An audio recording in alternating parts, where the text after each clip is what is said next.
the big boy itself, when it was built in 41. And basically, what the Union Pacific Railroad was trying to do was make a large steam locomotive that could haul freight through mountainous areas through Wyoming and Utah. So it was going through Green River, Wyoming to Ogden, Utah. So it had a really mountainous stretch to go through. They wanted to pull a lot of freight. It was pulling about 6,000 tons of freight, these big boys. And so the design of it was just basically an incredibly large steam locomotive. So the wheel configuration is a 4884. So one of the bigger ones, and it's kind of interesting because it has an articulated frame, so the front driving section shifts over, is able to shift off to the side, so it could make it around some of the turns because it's so long. It's 100 132 feet long, the whole thing with the tender included. So when they were building this, it was basically just built for brute strength to haul freight. The the piece itself, ours was one that was built in the first batch. There were two batches that were built, so we had part of the original set. And then ours, I believe the last run on it was 1951. The big boys themselves were kind of still in use until about 59. And then ours came to the museum in 61, in July of 61. So it's been a mainstay. There's only 8 of these locomotives left, so it's really been another one of those popular destination things to see. And some of the big features again are the articulated frame because it was so large, and then it also has an auger system taking coal from the tender into the firebox because the firebox was so large you couldn't just shovel the coal like you would on a normal steam locomotive to get it in as far as it went. So they had an auger system to get in there as well. So those are kind of two specially designed features for the big boy itself. Um, and then so the Union Pacific had donated that to the museum in 61. And it's really been one of the popular key items that we've had here since then. And the locomotive been moved at all? Just on the site here. So it didn't come into the museum under its own power. So when it was brought in, it was pushed in. And then any of the moves on site were really where it was just getting pushed. And then into the building as well. When that was done, again, the tracks were laid, and just like the Eisenhower, it was pushed into place, but it was kind of pushed in around from the behind of the building, the backside of the building. And when they were doing it, since it is so heavy, their track was actually starting to twist a little bit. So they did have to be careful. They kind of paused and then redid some work and were able to get it into place. So that's definitely one that hasn't moved since 2002 when it was moved into the building. And I noticed it's got a double chimney. Yeah, it was 26 tons of coal were in the tender, 24,000 gallons of water. So that was your fuel supply. They'd have to refuel about every half hour to an hour along their way to fill up. And then yeah, we've got the front smokestack up there, Hancock triple bell up on the or steam whistle on there, and a big bell. Again, just like the Eisenhower, since there are so few of these, and we're lucky enough to have one. It's one of those pilgrimage sites. Basically, everybody is trying to get to where all these are. So we have one. So out of the 25 that were built, only 8 still exist. So we have one. There's one in Texas. There's one in Pennsylvania, um, in Missouri, in Nebraska, Colorado. There was one, the 4014 was in California, and that was the one that Union Pacific took to basically refurbish and make operational again. So there's one operational that's there.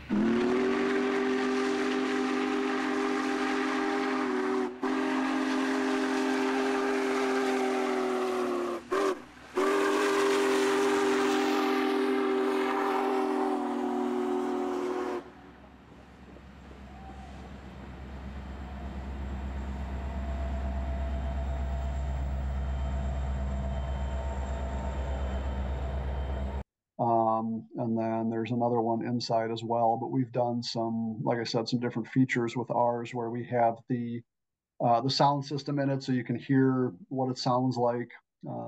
So we have some interesting features there, and then we have signage around it, and we're looking to do some more work too. We redid the cab about 8 years ago, actually probably about 10 years ago. So we had to redo the cab a little bit, redo the woodwork. We've done some reupholstery for seats. We fixed some gauges and things. So like a typical museum piece, we're always looking to restore and make sure everything's in working order. But yeah, it's always a popular one. Everyone loves going in there, sitting in the driver's seat and pretending they're operating this incredible piece of machinery. Does the lighting work on it? Nothing really works. The only thing that we have the accelerator and the brake that you can still move in the cab, but nothing's connected that way. All the driving rods and everything are still connected, but it's just been sitting there, so nothing is. I'm sure if we need to pull it out again or do something, we could just oil it up and pull it out again. But yeah. Would it be free rolling? It would, yeah. Once everything would be going, we could just hook up to it with one of our other locomotives and pull it right on out. So it should be fine. But since it hasn't been in any operational use for really since we got it, I have no idea what the boilers and the tubing, all of that looks like.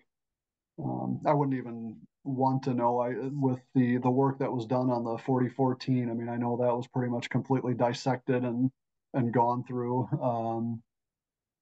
But and with any of our steam locomotives too, I don't remember if I mentioned this. The other thing is none of ours have the boiler jackets anymore. When they came to the museum, the boiler jackets were taken off, and then the asbestos sheeting that was in between that and the main boiler were all removed, taken out, and disposed of properly. So none of our steam locomotives have that boiler plating, other than the Eisenhower having that streamline sheath over it. Is it better for the engine to preserve it like that without the cladding and the insulation on it? You can still do, you technically could take the boiler jacket off, just clean the inside, take the asbestos out, and then put it back on. So there are some places that have done that as well. We just haven't done that with ours. They either came to us without that on, or it was removed when it was here. And honestly, the big boy, I don't even remember if it had the boiler jacket on when it came in originally. Is there anything else about the big boy, even the big boys in general, that the viewers might find interesting? I think the big things really are the auger system that was in there. It was standard Stoker. The Standard Stoker company had built that system, and it could supply 12. It was 12 tons of coal. So whatever that is, 25,000 pounds of coal per hour through that. So that's pretty amazing. And then the injector system that was used would be about 12 to 14,000 gallons of water through the system per hour. So you're looking at, which is why they needed to refuel so much, because of everything they use. They could only store so much. The tenders that they had, the originals, like I said, it was 26 tons of coal and 24,000 gallons of water. The second batch had a slightly larger tender, so it could hold a little more, but not a huge amount where it wouldn't have to make the same amount of stops along the way.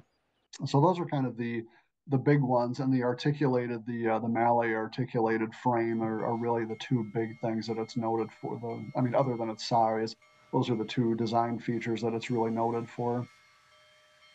Because it had to be articulated, didn't it? Otherwise, it couldn't get round certain curves.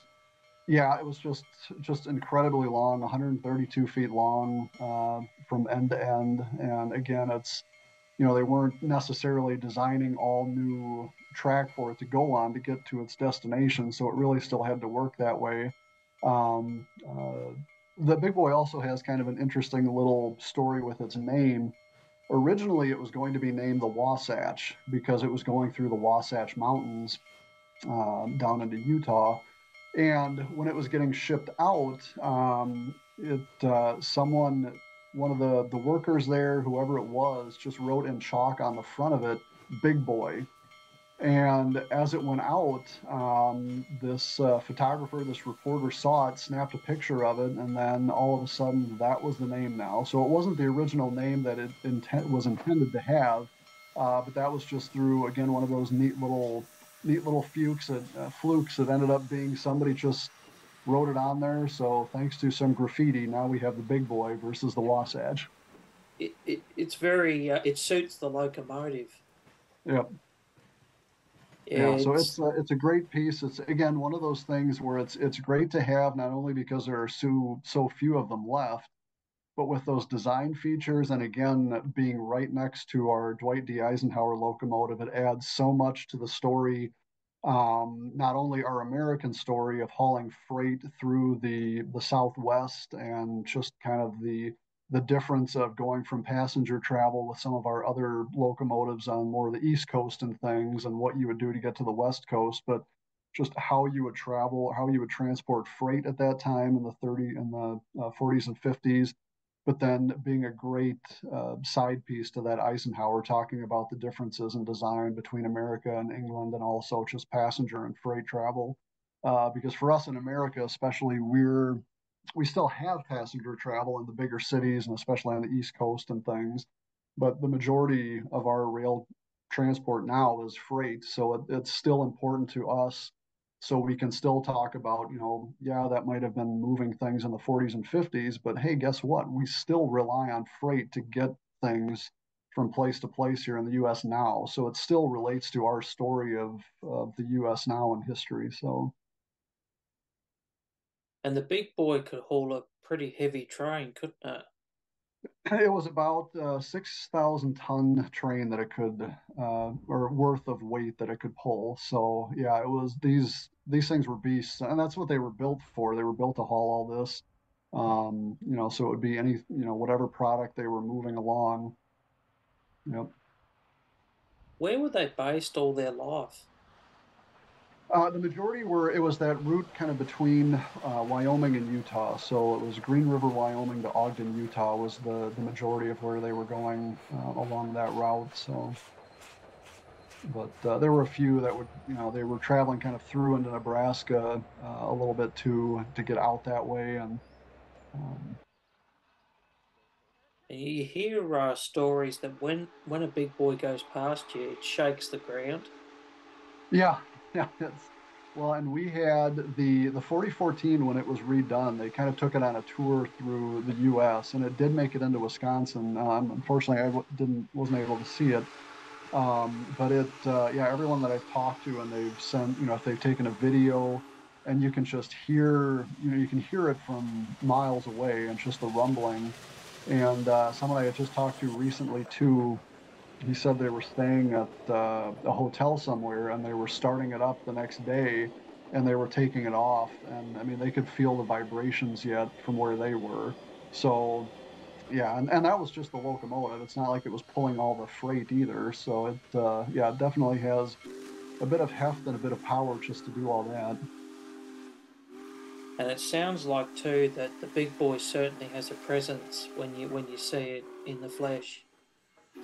Yep, it really does. And where it's stationed in our building, it's right when you're walking into our Lenfesty Center. As soon as you're opening the doors, that's the first thing you really see. Um, and I mean, it really dwarfs everything else in the building. So you see this giant piece of equipment there. And then and I'm always amazed. I pass by it every day, but every day I go by, I feel like I see some new piece, or something else that I haven't noticed before, just because of the size and how much there is there. And it's also amazing too when you need to get from one end of the building to the other, how long that thing is when you're walking by. Yeah, and the tender's very big too, isn't it? With all the wheels. It is, Just yeah, yep. That's like I said, with the load that it's carrying, it's Yeah, it's about another 40 feet or so for the tender in length. Yep, and I Yeah. think it's the height of the big boy from, the wheelbase, bottom of the wheel up to the top is about 16 feet tall. It's 11 feet wide. So it's, yeah, definitely a presence to behold.